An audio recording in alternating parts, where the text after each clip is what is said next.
우리는 지금 고린도전서 시작하면서 우리 1절과 2절의 말씀을 우리가 집중적으로 함께 살펴보고 있죠. 1절에서는 예수 그리스도의 그 복음을 전하는 사도의 사명에 대한 이야기를 함께 나눴습니다. 이 사도의 사명은 예수 그리스도를 전하는 것인데 그리스도의 구원자 되심 그리고 주인 되심 이 양면을 함께 전하는 것이라고 그랬죠. 구원자 되심과 주인 되심은 동전의 양면과 같습니다.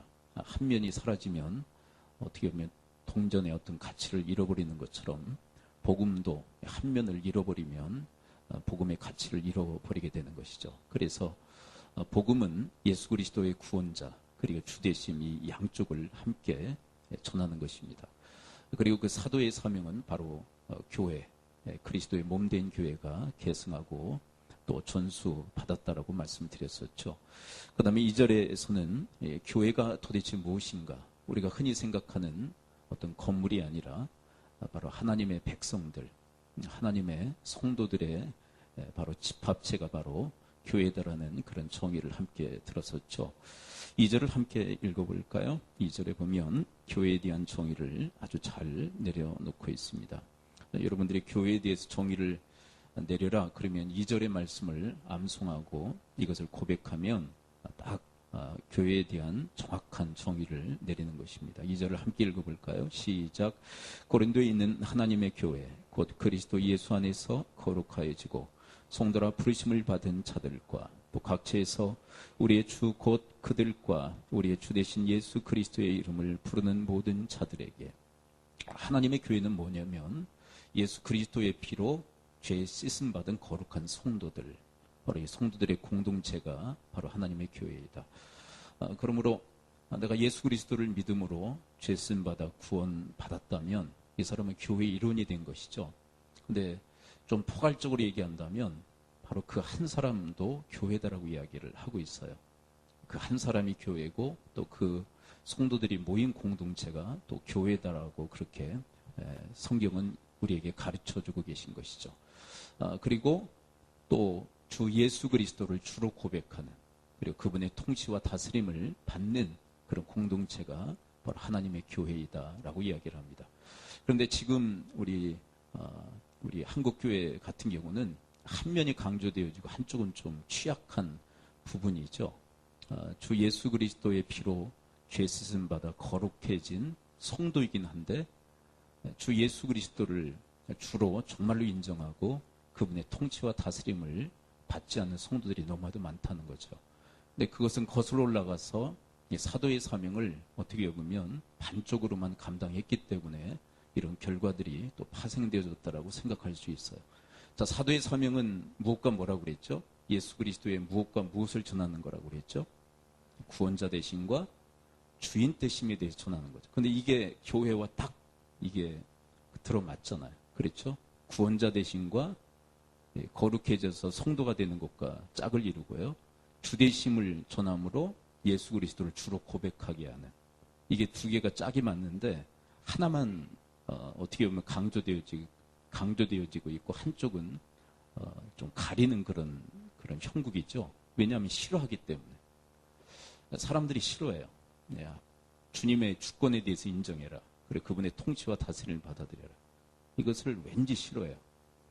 구원자 되심에 대해서도 상당히 거부 반응을 일으키는 사람들도 있긴 있지만 그렇지만 대부분 예수님이 우리를 구원하십니다. 그분을 믿기만 하면 구원받습니다. 그거는 그래도 많이 이렇게 받아들이는 그런 형국인데 예수 그리스도가 우리의 주인이십니다. 그분의 통치와 다스림을 받아들여야 됩니다. 이것에 대해서 상당히 난색을 표하는 그런 반응들이 상당히 많고 이걸 가린단 말이에요. 그래서 반쪽짜리 복음만 전하다 보니까 교회도 그런 형태로 그렇게 형성이 되어버리고 말았다는 거죠. 예수 그리스도의 피로 죄쓰임 받아 거룩해진 성도들이긴 한데 진정으로 예수님의 주권을 인정하고 그분의 통치와 다스림을 받아들이는 성도들은 턱없이 부족한 그런 우리 교회의 모습들을 많이 발견하게 되어집니다. 그런데 한국교회의 모습만이 아니라 우리들의 모습도 그에 해당한다라고 봐야만 정확할 것이에요. 우리의 모습이 정말 어떤지 한번 이 말씀의 거울에 우리를 비춰볼 필요가 있다는 것이죠. 그런데 이 2절의 말씀을 가만히 또 유심히 이렇게 들여다보면 여기 하나님 나라가 보이는 것을 확인할 수 있어요. 여러분 2절을 한번 다시 읽어보면서 하나님 나라 관점에서 한번 2절을 한번 읽어보세요. 2절을 조금 전에는 교회의 관점으로 읽어봤는데 2절에는 하나님 나라가 이렇게 내포되어져 있는데요. 2절을 하나님 나라 관점으로 다시 한번 읽어보도록 하겠습니다. 1장 2절 다시 한번 읽습니다. 시작. 고린도에 있는 하나님의 교회 곧 그리스도 예수 안에서 거룩하여지고 성도라 부르심을 받은 자들과 또 각처에서 우리의 주 곧 그들과 우리의 주 되신 예수 그리스도의 이름을 부르는 모든 자들에게, 여기 하나님의 그 모습이, 하나님 나라의 모습이 들어있지 않습니까? 여러분 하나님 나라는 어떤 나라죠? 자, 쉽게 설명을 해서 하나님 나라는 누가 들어갑니까? 네, 누구의 피로 죄 씻음을 받은 사람들? 예수 그리스도의 피로 죄 씻음을 받은 거룩한 성도들이 하나님 나라에 들어가게 되는 줄 믿습니다. 그리고 그 나라는 어떤 나라죠? 장소적 개념이기보다는 통치적 개념이죠. 누가 주인이시죠? 하나님 나라는? 하나님이 주인이세요. 그리고 그분이 통치하시고 다스리시는 나라예요. 그런데 교회의 모습과 하나님 나라가 너무나도 닮아 있어요. 이것은 아주 중요한 진리를 우리에게 가르쳐주고 계신데, 그게 뭐냐면 교회는 하나님 나라의 모형이라는 것입니다. 여러분 예수 그리스도와 함께 하나님 나라는 이미 이 땅에 임한 줄 믿습니다. 근데 이 땅에 임한 하나님 나라가 뭐냐? 완전하지 않지만 앞으로 하나님의 그 심판과 함께 완전한 하나님 나라가 이제 도래하게 될 텐데, 완성되어질 그 하나님 나라를 향해 지금 나가고 있는데요. 이미 이 땅에 예수 그리스도와 함께 하나님 나라가 임했어요. 그런데 그 하나님 나라는 무엇일까요? 이 땅에 이미 임한 하나님 나라는 무엇일까요? 자, 이미 다 설명드렸는데요. 교회는 하나님 나라의 모형이라고 그랬잖아요. 그렇죠? 하나님 나라를 닮아 있어요. 그러므로 여러분 이 땅에 이미 임한 하나님 나라는 무엇일까요? 교회예요. 교회. 아멘이십니까? 완전한 하나님 나라는 아니에요. 취약성도 있죠. 부족함도 있고요. 연약함도 있어요. 그러나 이미 예수 그리스도와 함께 이 땅에 임한 하나님 나라가 뭐냐? 바로 교회예요. 그래서 어떻게 보면 교회는 하나님 나라의 어떻게 보면 전초 기지와 같아요. 이 땅에 하나님 나라를 임하게 하고 하나님 나라를 건설하고 전파하고 확장하는 하나님 나라의 어떻게 보면 베이스 캠프와 같은 곳이 바로 교회인 것입니다. 그렇다면 여기에 중요한 내용을 담고 있는데요. 우리가 정말 교회다운 교회가 된다면 우리 각 성도들 또 하나님의 교회가 정말로 하나님께서 바라시는 온전한 교회가 되면 두 가지의 역사가 나요. 첫째는 우리가 하나님 나라를 땡겨서 이 땅에서 살게 되어질 줄 믿습니다. 그렇죠? 교회가 교회다워지면 우리가 하나님 나라를 미리 땡겨다 살 수 있어요.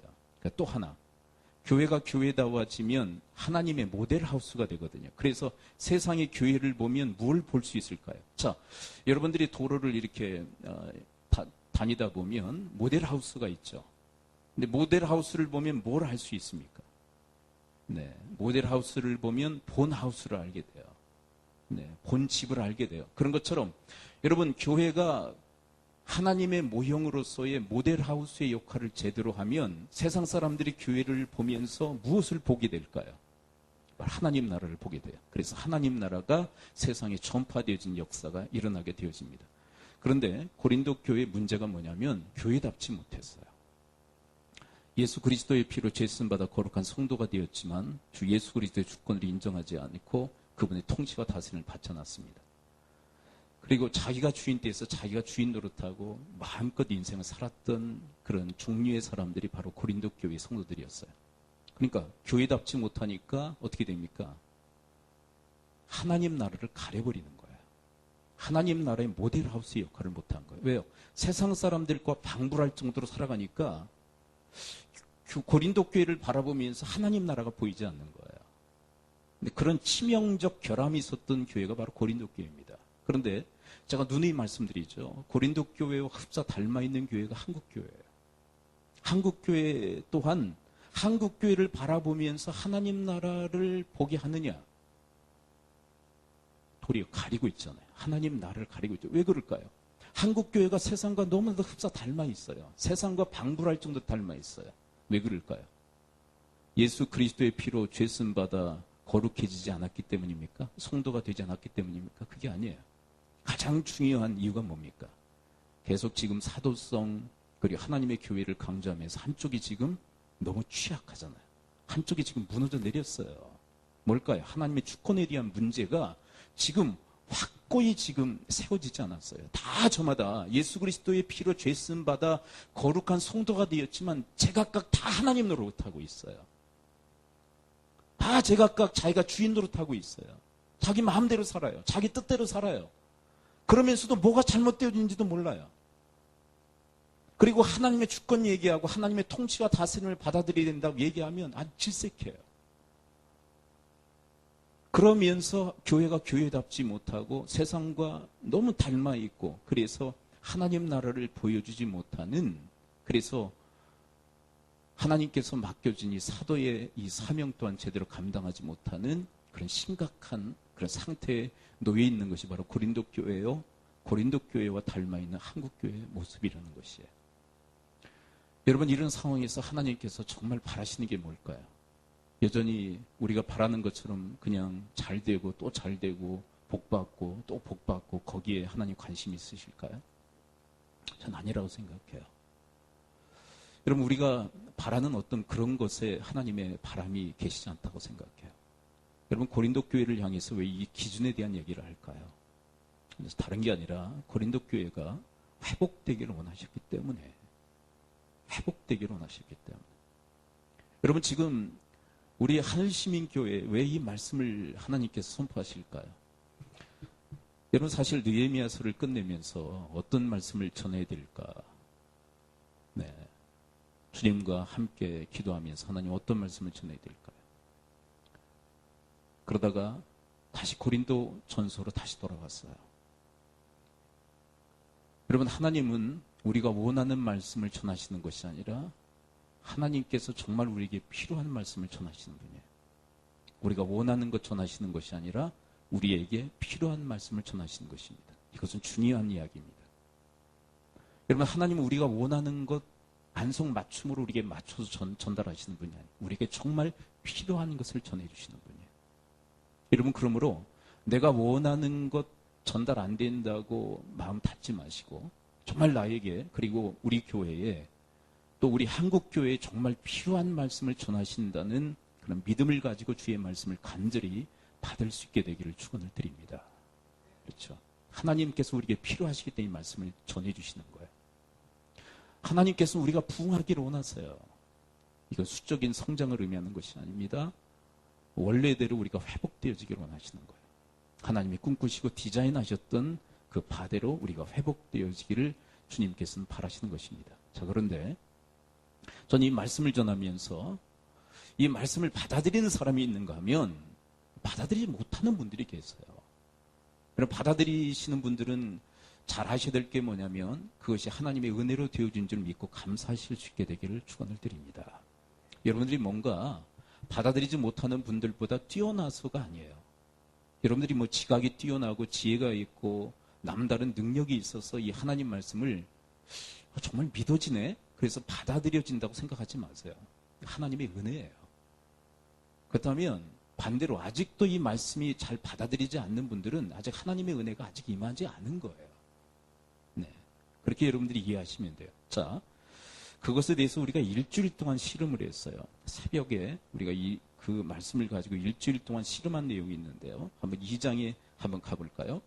말씀을 어떤 이들은 받아들이고 어떤 이들은 받아들이지 못하는데 그 이유가 뭔가? 여러분, 이 이유를 살피는 것은 다른 이유가 아니에요. 정말 하나님의 은혜를 붙들자라는 그런 의미에서 이 말씀을 살피는 거예요. 말씀은 아무나 깨달아지는 게 아니에요. 네. 여기 지금 여러분들이 지금 계시지만 이 말씀을 그냥 액면 그대로 믿어지고 받아들여지는 게 아니에요. 하나님의 은혜가 임했기 때문에 그래요. 그리고 받아들이지 못하고 계신 분들도 하나님의 은혜를 의지하세요.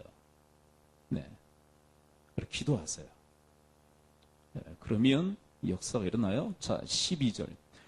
2장 12절 13절을 읽어보면 하나님의 말씀을 그냥 순순히 믿음으로 받아들여지는 이유를 밝히고 있어요. 그게 뭐냐면 내가 뛰어나서가 아니라 하나님의 은혜라고 얘기하는데 12절 13절을 함께 읽어봅니다. 12절 13절 시작. 우리가 세상의 영을 받지 아니하고 오직 하나님으로부터 온 영을 받았으니 이는 우리로 하여금 하나님께서 우리에게 은혜로 주신 것들을 알게 하려 하심이라. 그런데 여기서 하나님께로부터 온 영이 누굴까요? 성령님이에요. 그러니까 성령님이 내 안에 임하셔서 뭘 알게 하세요? 네, 우리에게 은혜로 주신 것들을 알게 하시는 거예요. 결국 하나님의 진리의 말씀은 누구를 통해서 깨달아 알게 되는 것일까요? 성령을 통해서. 한번 저를 따라서 한번 고백해 보겠습니다. 내 안에 계신 성령님이 깨달아 알게 하신다. 그래서 13절을 또 보면은 재차 강조하고 있어요. 13절을 보면 이 성령으로 바로 이 하나님의 일, 영적인 일을 깨닫게 된다. 13절 함께 읽습니다. 시작. 우리가 이것을 말하거니와 사람의 지혜가 가르친 말로 아니하고 오직 성령께서 가르치신 것으로 아니 영적인 일은 영적인 것으로 분별합니다. 이게 무슨 얘기냐면 하나님의 이 진리의 말씀, 우리가 지금 고린도서 1장 1절 2절 말씀을 배우잖아요. 이 1장 1절 2절 말씀은 세상의 일입니까? 하나님의 일입니까? 세상의 진리입니까? 하나님의 진리입니까? 그렇죠? 이 하나님의 진리는 오직 누구를 통해서 깨달아진다는 거예요. 성령을 통해서. 그러므로 여러분들이 이 말씀이 깨달아 알아지고 그리고 말씀이 액면 그대로 그냥 순순히 받아들여지고 있다면 여러분들 안에 누가 계신 증거인 것입니까? 성령님이 계신 증거예요. 성령이 계시지 않으면 도대체 이 말씀이 뭔지를 이해하지도 못하고 깨닫지도 못하고 받아들이지 못하고 그게 14절이에요. 14절을 보세요. 성령이 계시지 않으면 이 사람을 뭐라고 표현하고 있는지 함께 보고요. 성령이 계시지 않으면 어떤 일이 일어날까? 14절 함께 읽어봅니다. 시작. 육에 속한 사람은 하나님의 성령의 일들을 받지 아니하나니 이는 그것들이 그에게는 어리석게 보이며 또 그는 그것들을 알 수도 없나니 그러한 일은 영적으로 분별되기 때문이라. 그러니까 육에 속한 사람은 누굽니까? 그 안에 성령이 있습니까? 없습니까? 육에 속한 사람은.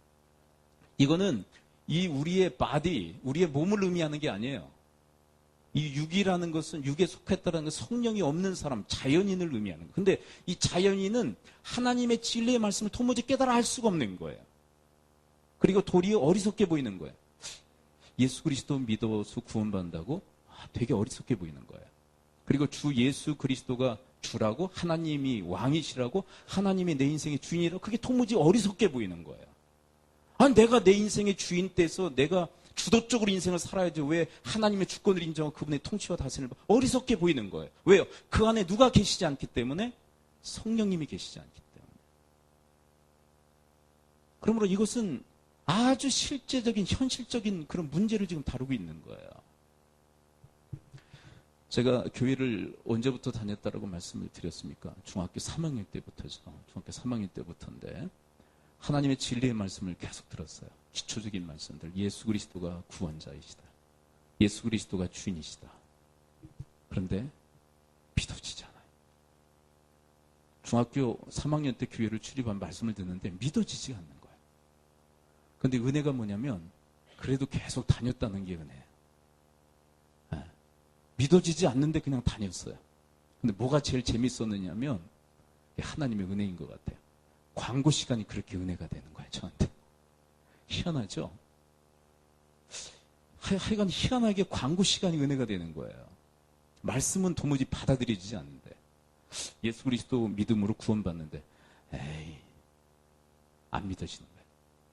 무슨 예수 그리스도 믿음으로 구원받아. 믿음과 행함이면 몰라. 믿음 플러스 행함이면 모르겠어. 근데 어떻게 믿음으로 구원받아?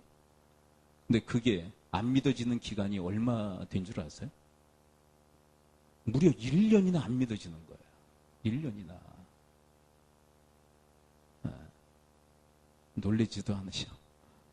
1년이 안 믿어지는 거예요. 1년이나. 교회를 다니는데 1년이나 안 믿어지는 거예요. 1년이나. 근데 놀라운 일이 일어났어요. 고등학교 1학년 때 믿어지는 거예요. 그거는 어떻게 그렇게 된 것일까요? 성경적으로 여러분 해석해 보십시오. 고등학교 1학년이 됐는데 그때 그냥 믿어지기 시작하는 거예요. 누가 제 안에 임한 것입니까? 성령님이 임하신 거예요. 성령님의 은혜가 저한테 임한 것이에요. 여러분, 성령으로 아니하고는 예수 그리스도가 구원자 되시며 주 되심을 믿고 알 수가 없는 거예요. 그래서 사도 바울이 하고 있는 게 있어요. 1장 3절을 이제 함께 들여다볼까요? 1장 3절에 보면, 그래서 이 고린도 교회를 향해서, 아니 어떻게 보면 이 땅에 있는 모든 사람들을 위해서 기도해야 될 그런 기도의 내용이기도 하지만, 자 3절을 함께 읽어봅니다. 여러분들이 전도의 대상으로 삼고 있는 가족들, 지인들, 친척들이 계시다면 이 기도를 반드시 하셔야만 됩니다.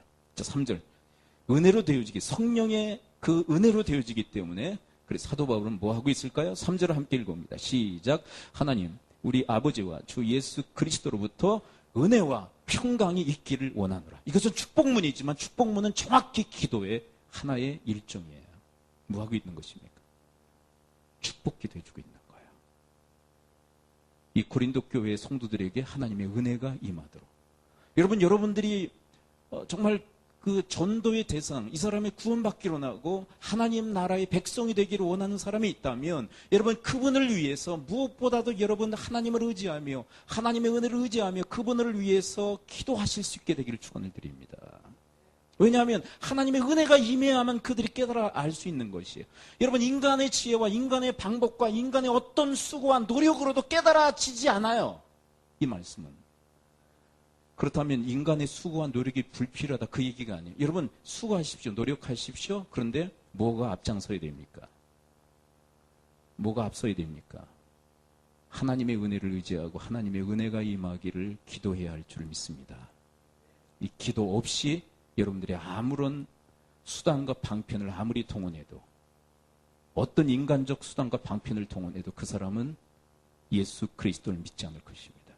왜냐하면 이것은 성령의 은혜로 가능하기 때문에. 믿으십니까? 예. 그래서 2장에 들어가서 무슨 얘기를 하냐면, 나는 복음을 전할 때, 하나님의 진리의 말씀을 전할 때 현란한 말로 전하지 않는다. 그냥 액면 그대로 전한다. 왜요? 액면 그대로 전해도 누가 깨닫게 하시면 깨달아지기에, 성령님이 깨닫게 하시면 깨달아지기에. 아멘이십니까? 예. 그러므로 여러분, 하나님 말씀은 상대의 수준에 맞추는 게 아니라 성령의 수준에 맞춰서 그냥 전하는 거예요. 그리고 성령의 은혜가 임하기를 기도해야 돼요. 이것은 얼마나 걸릴지는 우리가 알 수 없어요. 하나님의 때가 있기 때문에. 은혜의 때는 하나님의 때예요. 언제 그에게 은혜가 임할지 몰라요. 그러나 우리의 뭐는 있어야 돼요? 은혜를 구하는 기도는 끊임없이 있어야 돼요. 그래서 어떤 분이 그런 얘기를 했습니다. 우리 믿음의 선배 중에, 누군가를 위해서 기도하지 않으면 그 사람은 구원받지 못한다. 그 무슨 얘기냐면, 하나님의 은혜에 의탁하지 않으면, 그 기도가 없으면, 은혜가 그에게 임하지 않으면 그 사람이 예수 그리스도를 믿음으로 구원받을 수 없다는 그런 얘기예요. 기도가 반드시 필요합니다. 여러분, 저희 가문에 대한 이야기를 말씀드렸죠. 오늘 본문과 연관이기 때문에 말씀을 드려요. 여러분, 저희 가문은 할아버지가 천지신명을 믿었던 분이에요. 저희 집 뒷뜰에 가면 아직도 그 제단터가 있어요. 아버지께서 할아버지 돌아가신 다음에 이제 다 헐어버리셨는데 제단터가 아직도 남아있어요. 천지신명을 믿었어요. 새벽마다 정화수 이렇게 떠서 거기서 공을 들이셨던 분이에요.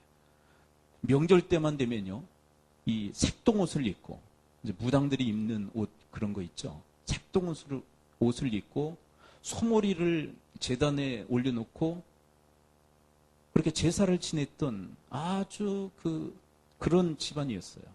근데 그런 집안에 할머니가 시집을 오셨는데, 할머니 집안은 어떤 집안이냐면 대대로 기독교 집안이에요. 그 아버님이 장로님이세요. 근데 하여간 어떻게 돼서 그 할머니가 이 천지신명을 믿는 저희 가정에 시집을 오신 거예요. 근데 이 집안, 이 노씨 가문이거든요. 노씨 가문에는 유명한 그 부흥강사가 계신데, 노태철 목사님이란 뭐 아실는지 모르겠는데, 노태철 목사님도 이 집안에 속한 분이에요. 저희 아버님과 이제 외사촌지간이고. 그런데 근데 그 노태철 목사님이 하신 그 간증의 이야기를 제가 들었어요. 그렇게 딸을 이런 이 박씨 집안에 시집을 보내고 이루 말할 수 없는 기도의 재단을 그 아버지 장로님이 쌓으셨다는 이야기를 노태철 목사님이 들려주시더라고요. 저희들은 알 수 없죠. 어떤 기도를 드리는지 알 수 없어요. 그렇지만 노태철 목사님은 그 집안이기 때문에 그 아버지 장로님이 그 딸을 위해서 얼마나 기도의 재산을 쌓으셨는지 모릅니다. 그런데 그 기도의 응답을 내가 지금 보고 있습니다라는 얘기를 하더라고요. 그 기도의 응답이 누굴까요? 그 기도의 응답이 저입니다. 그리고 저희 가정이에요. 하나님의 은혜를 구하며 얼마나 기도하셨을까요? 하나님의 은혜를 구하며 얼마나 기도하셨을까요? 은혜가 임하여 하나님의 진리의 말씀을 깨달아 알게 하여 주옵소서라는 기도가 얼마나 많이 주님 앞에 기도 드려지고 하나님이 연락하시고 그리고 응답하심으로 우리 집안이 그리스도께로 돌아오는 성령의 은혜로 진리의 말씀을 깨달아 아는 믿음으로 영접하게 되는 이 역사가 일어나게 된 것입니다. 이것이 인간의 수단으로 됩니까? 여러분 좀 과하게 얘기해 볼까요? 우리가 아무리 친절하게 대하고 아무리 엄청난 서비스를 가한다고 해도 우리의 친절과 서비스로 그 사람이 예수 그리스도의 진리의 말씀을 깨달아 알게 할 수는 없는 것입니다. 여러분들의 친절과 여러분들의 엄청난 서비스가 필요해요. 그렇지만 여러분 은혜를 의지하고 은혜를 구하는 그 간구가 없다면 여러분들의 서비스와 여러분들의 친절은 다 무용지물이 될 것입니다. 여러분 기도 없이 친절이 대하고 기도 없이 서비스를 다한다는 것은 어떻게 보면 인간의 수단과 인간의 방편만을 의지하는 거예요. 그걸로 안 돼요. 그게 필요 없다는 얘기가 아니라 여러분들이 전도의 대상으로 삼고 있는 이들, 여러분 가족들, 친척들, 그리고 지인들 위해서 여러분 최선의 서비스를 하십시오. 그리고 최선으로 대접을 하실 수 있게 되길 축원을 드립니다. 근데 한 가지 기억하세요. 하나님의 은혜를 의지하시기를 축복합니다. 그리고 하나님의 은혜를 구하시기를 축원을 드립니다. 여러분 제가 그냥 말씀으로만 이렇게 전달을 해서 그런데요. 한번 2장에 들어가 봅니다. 2장에 보면 현란한 인간의 말재주로 전하지 않았다. 인간의 수단과 방편을 의지하지 않았다. 왜? 하나님의 은혜로 되기 때문에. 2장 1절을 함께 읽습니다. 2장 1절 시작. 형제들아 내가 너에게 나아가 하나님의 증거를 전할 때 말과 지혜 아름다운 것으로 아니하였다. 왜? 그것으로 안 되기 때문에. 여러분 아덴에 갔을 때 아덴은 그리스의 아테네를 의미하는데요. 거기 가서 여러분 아테네는 뭐가 특징이죠? 철학이 융성하다. 그래 철학적으로 얘기를 했어요. 철학적으로. 참패를 당하고 나옵니다. 여러분 철학에 강하니까 이 사도 바울도 얼마나 이 지식적인 사람입니까? 철학이 아주 강한 사람이거든요. 그래 철학으로 전했는데 받아들이지 않는 거예요. 왜요? 철학으로 그리스도의 진리를 깨닫고 믿고 받아들이게 할 수 없기 때문에. 여러분 우리의 수고가 필요합니다. 우리의 노력도 필요해요. 그러나 여러분 예수 그리스도의 진리의 말씀은 오직 성령의 은혜로만 깨달아 알게 되어지는 줄 믿습니다. 그럼 기도하셔야 돼요. 기도. 여러분 한 영혼의 구원을 위해서 한 영혼의 진리를 깨닫는 역사를 위해서 여러분 무릎으로 주님 앞에 나갈 수 있게 되기를 축원을 드립니다. 근데 우리 한국교회의 그 위험 징조 중에 하나가 뭐냐면 기도가 너무나도 약해지고 있다는 것이.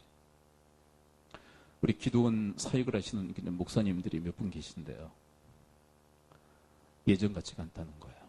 오살리 금식 기도원 텅텅 빈대요. 앞에 조금 앉아있고. 뭐 유명한 기도원들이 있잖아요. 집회들 나가보시면 이루 말할 수 없는 그런 형편에 지금 놓여 있다고. 왜 그럴까요? 기도하지 않는 거예요. 기도하지 않아요. 그건 무슨 얘기냐면 하나님의 은혜를 의지하지 않고 있다는 것이에요. 여러분 우리의 인생은 오직 모든 것이 하나님의 은혜로 되어지는 줄 믿습니다. 근데 그 은혜를 의지하고 붙드는 그 구체적 행동이 뭐냐면 기도인데 기도하지 않고 있어요. 그런데 오늘 본문에 보면 이 성령이 없는 사람을 육적인 사람이라고 얘기하는데요. 이거는 뭐 어떤 그런 게 아니라 현실로 파고 들어오시는 거예요. 지금 네가 성령이 있는 사람이냐 없는 사람이냐 이렇게 양당간에 도대체 뭐냐 정체가 뭐냐 이렇게 지금 우리에게 단도직입적으로 말씀하시는 거예요. 지금 네 안에 성령이 있니? 없니? 단도직입적으로 얘기하시는 거예요. 단도직입적으로. 우리 현실을 정확히 직시하도록 말씀하세요. 그런데 이 성령이 없는 이 육적인 사람과 이 육에 속한 사람과 비슷한 유형의 사람이 있어요. 3장으로 한번 넘어가 보도록 합니다. 3장의 내용과 우리 지금 1장 3절의 내용과 밀접한 연관이 있기 때문에 좀 보는데요. 3장 1절에 보면 이 육에 속한 사람과 아주 비슷한 유형의 사람이 있음을 확인하게 되어지는데 3절 함께 읽습니다. 3절 시작. 형제들아 내가 신령한 자들을 대함과 같이 너에게 말할 수 없어서 육신에 속한 자 그 그리스도 안에서 어린 아이들을 대함과 같이 하노라. 자, 육에 속한 사람과 비슷한 사람이 어떤 사람인 것 같으세요? 두 사람 나오죠. 신령한 자 그리고 또 하나요. 육신에 속한 자. 근데 이 육신에 속한 자는요. 2장에서 얘기하는 육에 속한 사람과는 좀 달라요. 질적으로. 뭐가 다른지 한번 유심히 보세요. 육신에 속한 자, 그 그리스도 안에서 어린 아이들을 대함과 같이 하노라. 그런데 이 3장 1절에 육신에 속한 자 안에는 성령님이 계신 것 같아요? 안 계신 것 같으세요? 자, 2장 14절에 육에 속한 사람은 완전히 성령님이 계시지 않습니다. 그 안에는 뭔지 이해가 되시죠? 그 안에 성령님이 완전히 안 계세요. 그냥 완전히 자연인이에요. 그런데 3장 1절에 보면 이 사람을 뭐라고 얘기합니까? 그리스도 안에 있다라고 하는 거 보니까 이 사람 안에 누가 계신 거예요? 그리스도 안에 있으면 그리스도가 그 안에 있는 거예요. 그렇다면 그 안에 성령님이 계신 거예요. 근데 이 사람을 일컬어 뭐라고 얘기해요? 성령님이 계시긴 한데 뭐라고 일컬으세요? 어린 아이 하기 전에 육신에 속했다라는 것은 무슨 얘기냐면 이런 얘기예요. 신령한 자와 반대 개념인데 신령한 사람은 그러면 어떤 사람일까요? 그 안에 계신 성령님의 인도를 받는 사람을 신령한 사람이라 얘기해요. 그렇다면 이 육신에 속한 사람은 무엇의 인도를 받는 것일까요? 그 육신이 뭐예요? 이 바디입니까? 아니에요. 제가 계속 누누이 말씀드리잖아요. 이 바디가 아니에요. 우리 몸이 아니에요. 이 육신은 죄의 본성입니다. 죄의 본성. 죄성. 그런데 죄성이 뭐죠? 죄의 본성? 내가 그것을 한마디로 내가 하나님 자리를 대신하려고 하는 거예요. 이게 죄성이에요. 이 죄성의 인도를 받고 있단 말이에요. 자, 그런데 가만히 보세요. 둘의 유형을 가만히 보세요. 육신의 인도를 받고 있기 때문에, 죄성의 인도를 받고 있기 때문에 그 삶은 어떤 사람들과 너무나도 닮아 있을까요?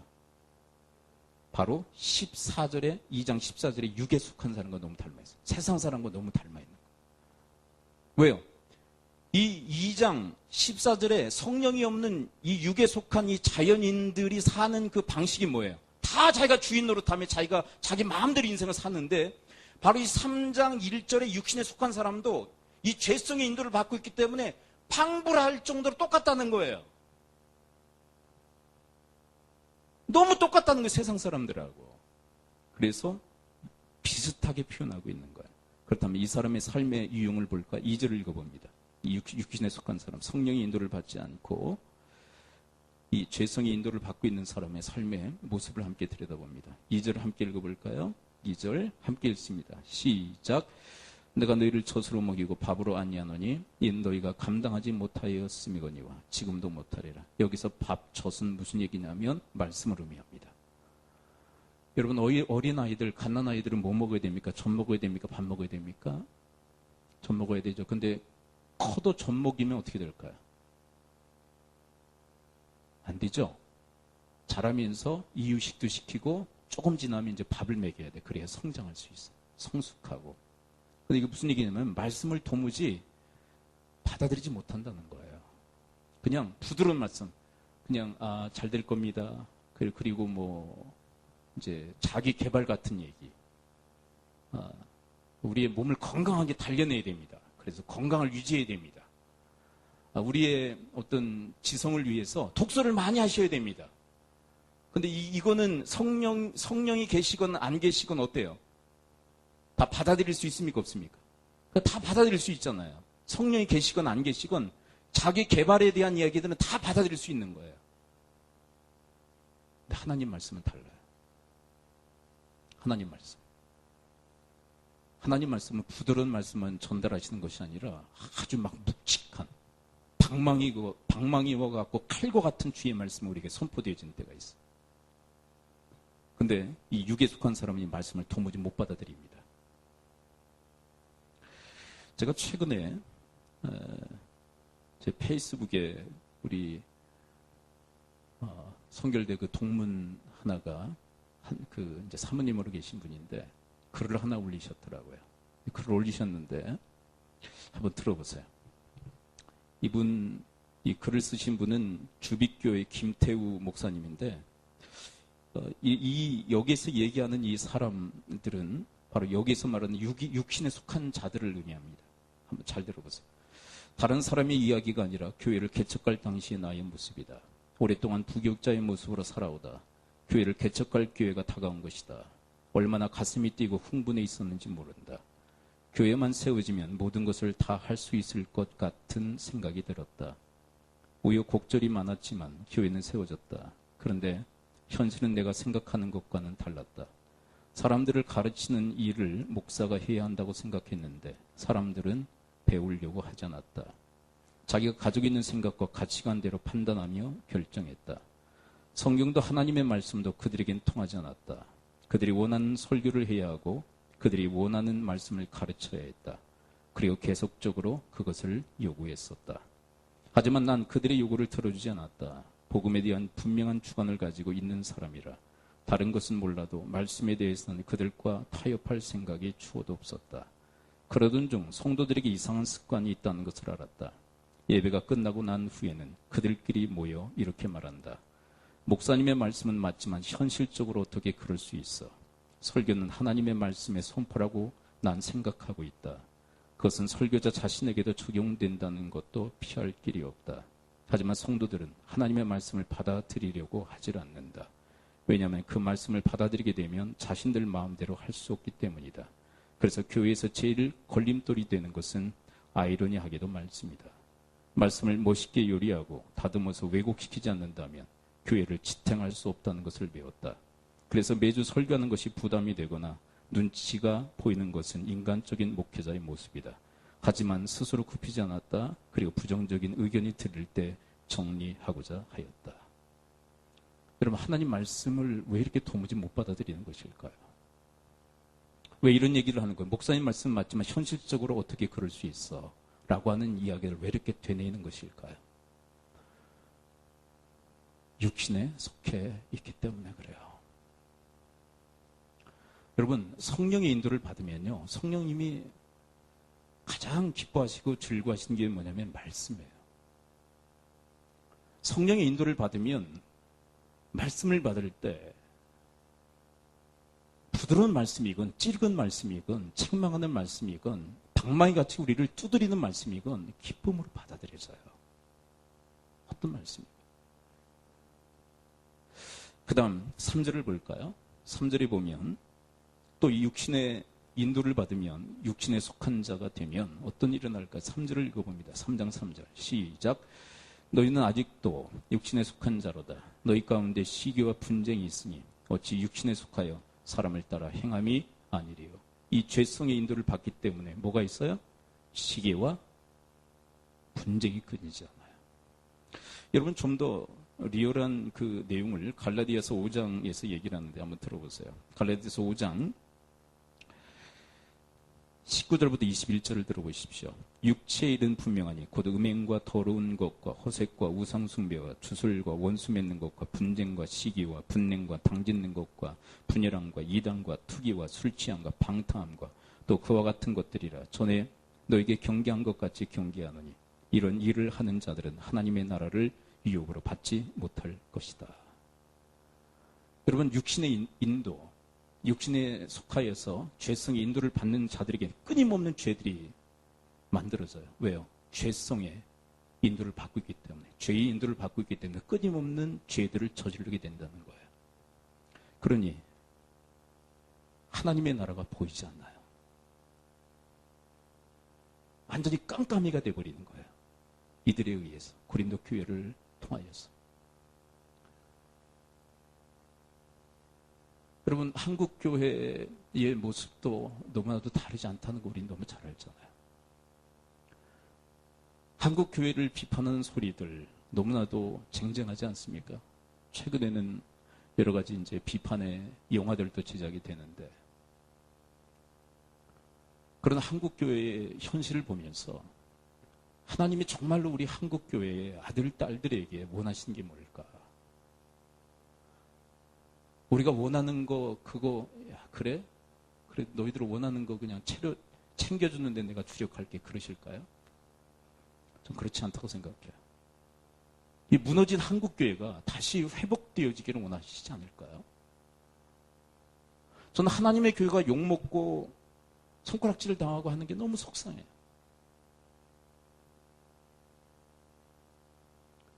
저는 한국 교회가, 하나님의 교회가 세상으로부터 지탄을 받는 게 가슴이 무너져요. 너무 가슴이 아파요. 저는 그게 싫어요.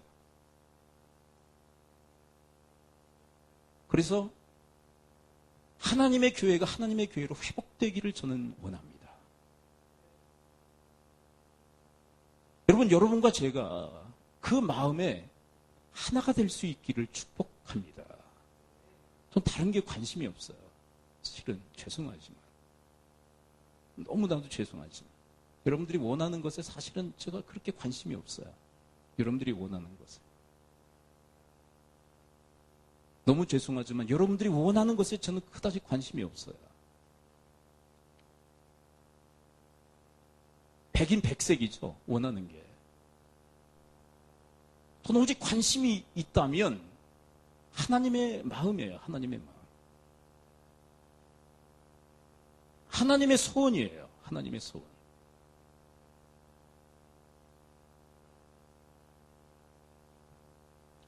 여러분, 저는 우리 대부분의 성도님들은 이미 성령님이 내주하시는 분들인 줄 저는 믿습니다. 성령이 안 계시다고 저는 생각하지 않아요. 그냥 몇 분만 아직 이제 은혜가 안 임했기 때문에, 그것도 이제 인간의 노력으로 안 되는 거기 때문에. 그렇죠? 인간의 노력으로 됩니까? 아까 그랬잖아요. 기도해야 된다고. 은혜를 의지하며. 성령님이 이리 오세요. 그래서 끌어도 잡아 당겨가지고 여기다 넣을 수 있습니까? 셉니까? 성령님이? 아니시잖아요. 기다리는 수밖에 없잖아요. 기도해도. 그럼 아직 내 안에 성령님 안 계신 것 같다. 그래도 여러분 포기하지 마세요. 제가 그랬잖아요. 1년 기다리니까 은혜가 임했다고. 근데 그 배후에는 수많은 누군가의 기도가 있었다는 것 제가 이제 나중에 알게 됐는데, 그래도 여러분들 안에 다 성령이 계신 줄 전 믿어요. 근데 뭐냐면, 성령의 인도를 받을 것인가 죄성의 인도를 받을 것인가 중에 많은 이들이 성령의 인도가 아니라 죄성의 인도를 받고 있다는 게 우리의 아픔이요, 우리의 슬픔 아닙니까? 성령의 인도를 받기 위해서 여러분 훈련하고 또 훈련할 수 있는 여러분과 제가 될 수 있게 되기를 축원을 드립니다. 여러분, 우리 인생은요, 이 물의 원리와 똑같아요. 이 물을 내버려 두면 어떻게 될까요? 정화될까요? 썩을까요? 저 다시요. 이 물을 내버려 두면 정화될까요? 썩을까요? 우리 사람은 내버려 두면은 썩을까요? 더 정화되는 쪽으로 갈까요? 우리 사람은. 우리 사람, 인생. 내버려 두면요, 썩을 대로 썩어요. 중간이 아니에요. 내버려 두면. 내가 나를 내버려 두면 썩을 대로 썩어요. 아무런 노력을 안 해요. 성령의 인도를 받기 위해서, 신령한 자가 되기 위해서 아무런 노력을 안 해요. 그러면 썩을 대로 썩어지는 거예요. 자동으로 죄성의 인도를 받아 육신에 속한 자로 세상 사람들과 방불할 정도로 살아가면 하나님께서 허락하신 그 놀라운 축복, 하나님 나라를 미리 땡겨서 살도록 하신 이 하나님의 이 의도도 이룰 수 없고, 하나님의 나라를 세상에 보여줘야 되는데, 그런 하나님의 나라를 가려버리는, 하나님의 영광을 가려버리는 그런 터무니없는 일들을 우리가 일으킬 수밖에 없다는 거예요. 아무것도 안 하면, 아무런 신령한 자가 되기 위해서 아무런 노력을 경주하지 않으면 우리는 썩을 대로 썩어버리는 거예요. 물의 원리와 똑같이. 그러므로 여러분, 우리는 얼마나 고군분투하며 영적으로 힘쓰고 노력해야 되는지 몰라요. 여러분, 우리가 은혜로 구원받았습니다. 그리고 하나님의 은혜를 의지하며 하나님의 그 은혜를 간구하며 여러분, 이 영적인 여정에 함께 동참할 수 있게 되기를 축원을 드립니다. 그런데 보세요. 이 육신에 속한 자들, 하나님 말씀을 도무지 못 받아들이죠. 그리고 계속 죄에 붙들려 죄의 종노릇하죠. 그러니까 누구와 자꾸 충돌을 일으킬까요? 로마서 8장 7절에 보면 이렇게 기록하고 있습니다. 육신의 생각은 하나님과 원수가 되나니 이는 하나님의 법에 굴복하지 아니할 뿐만 아니라 할 수도 없습니다. 자, 육신에 속한 자들은 누구와 원수가 된다고요? 하나님하고. 그 마음에 평화가 있겠어요? 없겠어요? 하나님과 원수니까 구원은 받았는데 성도가 됐는데 성령은 계신데 누구와 원수예요? 하나님하고 원수니 내 안에 계신 성령님과도 원수니 마음에 평화가 있겠어요? 없겠어요? 다른 이유가 아닙니다. 목사가 오리지널 100%의 말씀을 전하기 때문에 여러분들의 마음이 불편한 게 아니에요. 진리의 말씀이 액면 그대로 선포되어지기 때문에 여러분들의 마음이 불편한 게 아니에요. 왜 힘들고 어려운 줄 아십니까? 내가 지금 하나님하고 원수의 관계를 맺고 있기 때문에 그래요. 육신에 속하여 죄성의 인도를 받고 있기 때문에 하나님과 충돌을 일으키고 대적하기 때문에 내 마음에 평화가 없는 거예요. 여러분, 비근한 예로 여러분들의 가정의 최고의 리더는 누굽니까? 가정의 아버지죠. 가장들이죠. 가장과 불협화음을 일으키면 마음이 편합니까? 불편합니까? 가장 불편해요. 아버지와 남편과 가장과 관계가 어그러지면 가장 불편해요. 평화가 없어요. 영적인 아버지와 관계가 어그러지면 우리의 마음에는 평화가 없어요. 그래서 사도 바울은 기도합니다. 1장 3절. 고린도서 1장 3절입니다. 1장 3절. 1장 3절 함께 읽어봅니다. 시작. 하나님, 우리 아버지와 주 예수 그리스도로부터 은혜와 평강이 있기를 원하노라. 이런 성령의 강한 역사심, 너희들을 사로잡아 너희들을 인도하시는 이 강력한 역사가 일어나기를 내가 원하노라. 너희들 가운데 이 성령의 강력한 이 역사, 그 붙잡으심, 그리고 너희들을 인도하심, 그리고 너희들을 신령한 자로 그렇게 세워나가시는 이 강력한 역사가 너희들 가운데 있기를 원하노라. 이게 평강을 축복하는 이 내용에 함축되어져 있는 거예요. 그래서 로마서 14장 17절에서는 이렇게 이야기합니다. 하나님 나라는 먹고 마시는 것이 아니라 성령 안에서 뭐라고 이야기합니까? 따르습니다. 의와 평강과 희락이라. 의가 뭐예요? 하나님과의 올바른 관계. 성령님은 어디로 인도하시냐면 하나님의 주권 밑에 처복종시키러 나십니다. 하나님의 주권을 인정해. 그리고 하나님의 주권 밑에 너를 처복종시켜. 그분의 통치와 다스림을 받아. 그분께 순종해. 이쪽으로 인도하세요. 이게 의예요. 이렇게 하나님과의 관계가 바로 정립되면 곧바로 뭐가 따라요? 평강, 그 다음에 희락. 이게 하나님 나라라고 기도하죠. 이 시간 우리 함께 말씀을 붙들고 기도하기로 합니다. 우리 함께 기도할 때 많은 그리스도인들이 육신에 속하여 죄성의 인도를 받고 있는 이 작금의 우리 한국교회의 모습을 보면서 비판할 것 없죠. 비난할 것 없죠. 우리의 모습이니까요. 그렇다면 우리가 주님 앞에 돌아서야만 됩니다. 한국교회 그 이름이 땅바닥에 떨어질 대로 떨어졌습니다. 이것 때문에 가슴치고 아파하며 주님 앞에 통곡하듯이 기도하는 성도들이 없습니다. 너무나도 부족한 그런 시대입니다.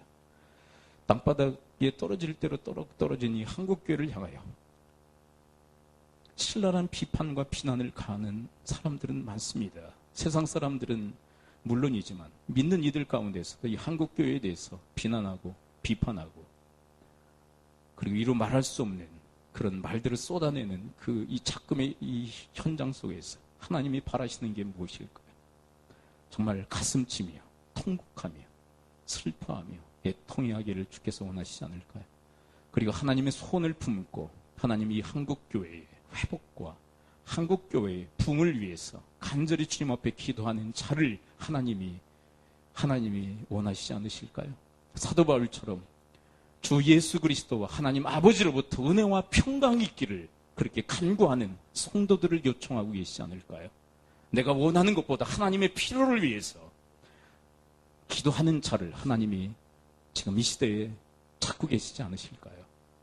우리 바로 그런 사람 되기를 주님 앞에 간구하며 주님 앞에 서기를 원합니다. 우리 합심해서 말씀으로 주 앞에 나가도록 하겠습니다. 기도합니다. 아버지 하나님, 이 땅에 많은 성도들이 있지만 여전히 육신에 속하여 하나님과 원수로 하나님을 대적하며 그렇게 마음의 평화도 없이 불안에 휩싸여 인생을 살아가는 그런 성도들이 많은 이 현실 속에서 하나님의 교회는 땅바닥에 떨어질 대로 떨어지고 하나님의 이름도 너무나도 더러워지고 먹칠하는 이 시대 속에서 하나님이 이것 때문에 아파하고 슬퍼하며 애통해하고 주님 앞에 간구하고 기도하는 심령들이 없음을 하나님 긍휼히 여기시고 하나님 불쌍히 여겨주시옵기를 원합니다. 하나님의 필요를 위하여 하나님이 원하시는 것을 위하여 하나님 주님 앞에 저희들이 무릎으로 하나님 나가게 하시고 이 땅에 하나님 한국교회의 부흥과 하나님 나의 회복과 부흥을 위해서 하나님 앞에 부르짖어 기도하는 하나님 심령들이 되어지도록 하나님께서 역사하여 주시옵기를 원합니다. 하나님 비판과 비난이 난무하는 이 시대 속에서 하나님 저희들은 주님 앞에 겸허히 무릎을 꿇고 하나님이 한국교회의 문제가 내 문제임을 하나님 자인하며 하나님 앞에 저희들이 먼저 통회하고 자복하며 회개하게 하여 주옵시고 진정한 돌이킴이 저들의 인생 속에 있게 하여 주옵소서. 그래서 하나님 나라는 성령 안에서의 의와 평강과 희락이라 말씀하시는 그 말씀의 체험자들이 되어지도록 인도하여 주옵소서. 이제 신령한 자, 성령의 인도하심을 받는 자들이 되기 위하여 하나님 주님 앞에 열심히 특심하여 훈련하고 또 훈련하는 하나님 저희들이 되어지도록 인도하여 주시옵소서.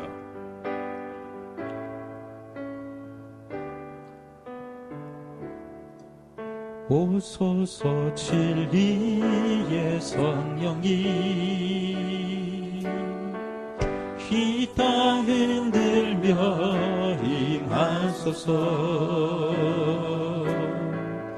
거짓과 탐욕 죄악에 무너진 우리 가슴 젊게 하소서.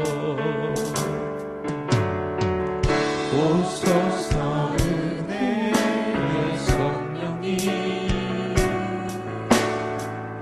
하늘 가르고 임하소서. 거룩한 불꽃 하늘로서 임하사 가운데 하소서. 주 영광 위에 그의 길 타오르게 하소서. 진리의 말씀이 땅 새롭게 하소서.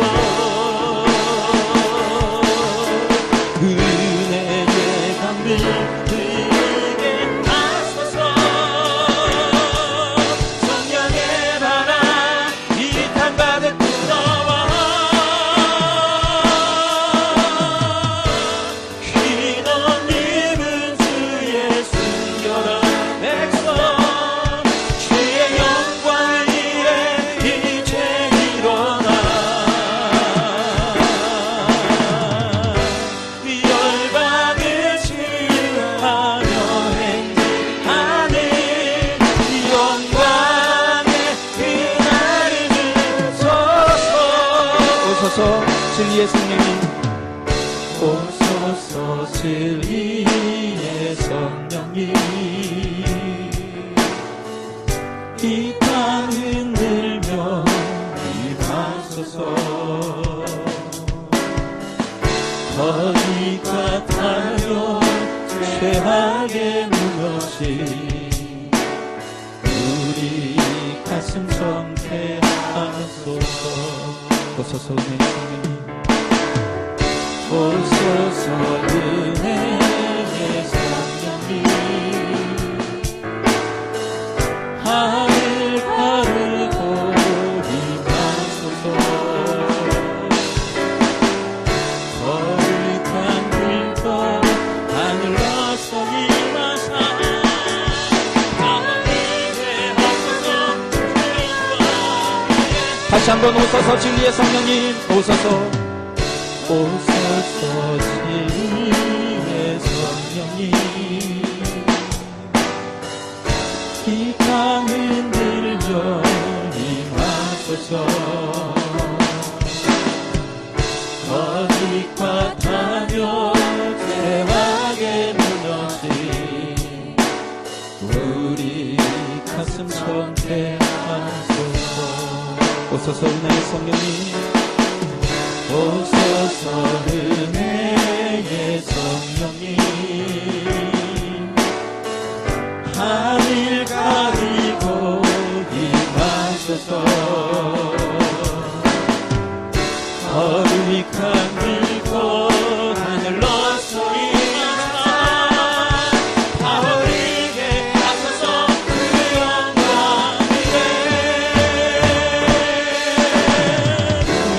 위에 불길 타오르게 하소서. 진리의 말씀 이 땅 새롭게 하소서. 은혜의 강물, 은혜의 강물 흐르게 하소서. 성령의 바람, 성령의 바람 이 땅 가득 불어와 흰옷 입은 주의 순결한 백성, 주의 영광 위에 일체 일어나 열방을 치유하며 행진하니 영광의 그날을 서서. 궁의 불길, 궁의 불길 타오르게 하소서. 진리의 말씀 이 땅 새롭게 하소서. 은혜의 강물, 은혜의 강물 흐르게 하소서. 성령의 바람 이 땅 가득 불어와 흰옷 입은 주의 순결한 백성, 주의 영광 위에 일체 일어나 열방을 치유하며 행진하니 영광의 그날을 서서. 오라 우리가 여호와의 산에 올라 하나님의 전에 이르자. 오라 우리가 여호와의 산에 올라 하나님의 전에 이르자. 다시 한번 오라 우리가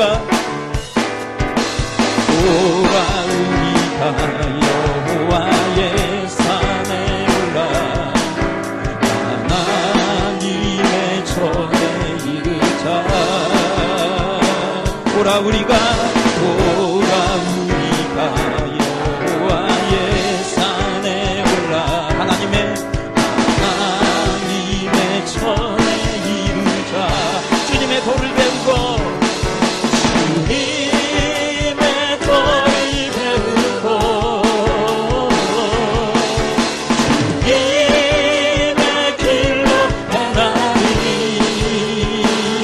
이는 율법이 시원해서 하고 주의 말씀은 살렘에서. 다시 한번 오라 우리가 여호와의 산에, 오라 우리가 여호와의 산에 올라 하나님의 전에 이르자.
예수 그리스도와 아버지 하나님으로부터 은혜와 평강이 있기를 원합니다.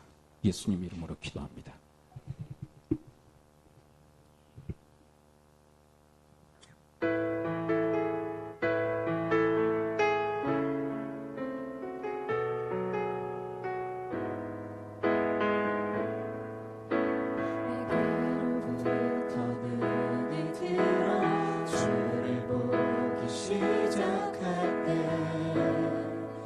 주의 일을 보겠네. 내 작은 마음 돌이키사